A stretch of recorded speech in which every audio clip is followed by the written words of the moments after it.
speed work. And again, as with 2008, we sort of went back to looking at building up 280. There would be a little bit of rollout stuff, but not too much in the way of top hell speed work last year, until we were confident that, right, you seem to be in a much better position in terms of your conditioning, your balance left, right, and your hamstring conditioning in particular.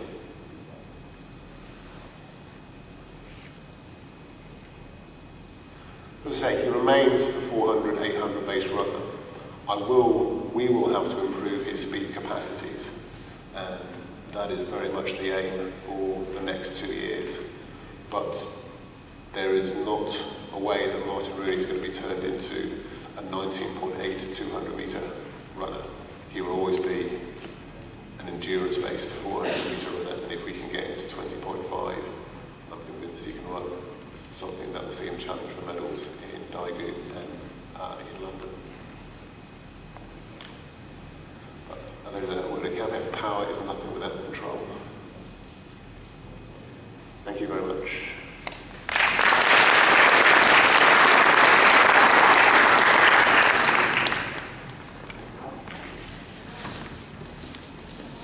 Thank you, Nick. Any questions? It was impressive performance again, and this long-term planning, it was something what we all need every year. Some questions, of course, now it is time for that. Everything is not so clear. As I say, long-term planning is useful. It doesn't mean you always get it right, but I think you have a better strategy with a long-term plan than getting each year wrong.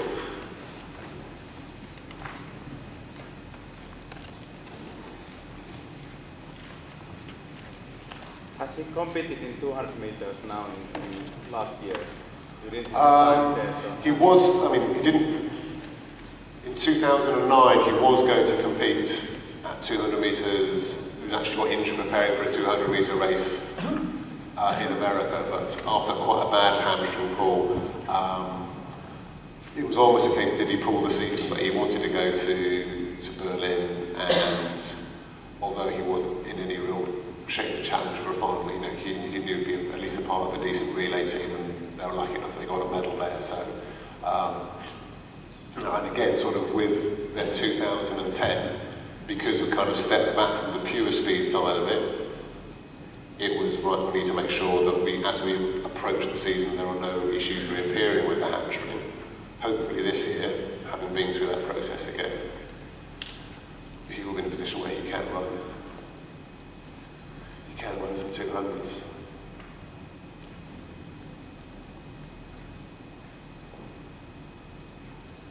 Okay, more.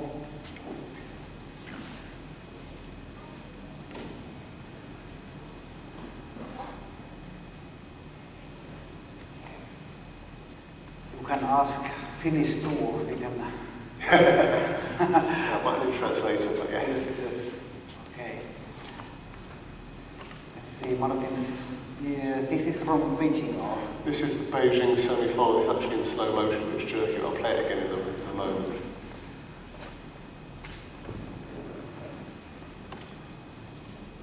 But one of the concepts that worked quite well there, if you look at his stride length as he's coming down the home straight, compared to many of his rivals who are tying up. Hopefully play it again a second time.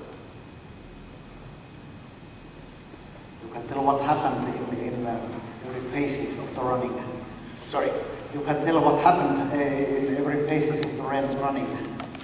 What pace is it? Yes. Had a target time to go through in about 21.5. I think it was 21.63. This is a slow motion film, and then 32.7, I think. That's 300. Okay. It looks that he's the last man. Almost. Almost, yes. But what was pleasing about me just his ability to stay tall and keep that posture where he's really just covering the ground and letting the others come back to him.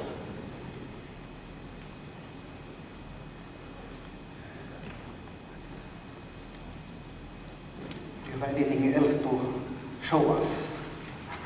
Not footage-wise, no, but more on the hurdles tomorrow. Surely there must be a few more questions. Or was it too late in the evening?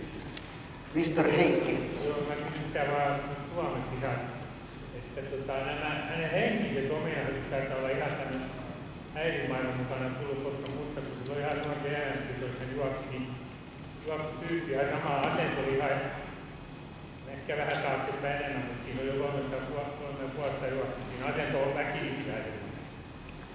Eli kysymykseen vaan, että hänen henkiset ominaisuudet varmaan on aika vahva, että se on nimenomaan 4 rahainen. Heikki wants to know about Martin's mental resources and this kind of background. He's very confident young man, which can be a good thing, sometimes it can be a bad thing.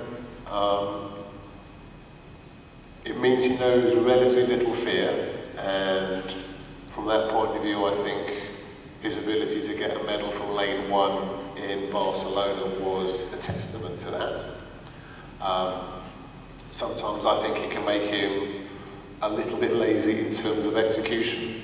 If he's not in a scenario where he thinks he doesn't have to be 100% switched on, sometimes he's not. Obviously, an Olympic semi-final you have to be 100% switched on. Whether or not coming back 2 days later and not running as fast, and when a medal was there, I don't think it was an overconfidence thing. I think it more he got. I don't think he's actually focused on what he was doing, and he started running somebody else's race.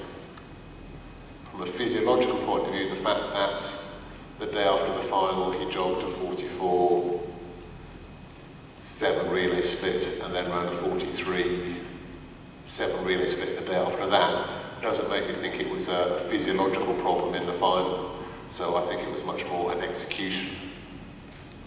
Do you use any mental training program? He has started to do some work with Steve Mackley on that actually, which is a case of trying to put himself into different scenarios, not necessarily all of them positive. It's easy to imagine yourself winning, but it's trying to put himself into being successful from this lane, from that lane, with 3 people in front of you and you come up in the bend, with no people in front of you, with 7 people in front of you. Those kinds of things. So they're different scenarios that you all want to be able to, we want to be able to deal with all of them. And I actually think that particular thing was the problem with my other athlete in Barcelona, where I think he was still in position to win the race at 300 meters, but rather than having 1 or 2 people in front of him, as had been the case in some other races, been in the semi-final, he had 5 or 6 people in front of him, and then it becomes a matter of tension rather than execution.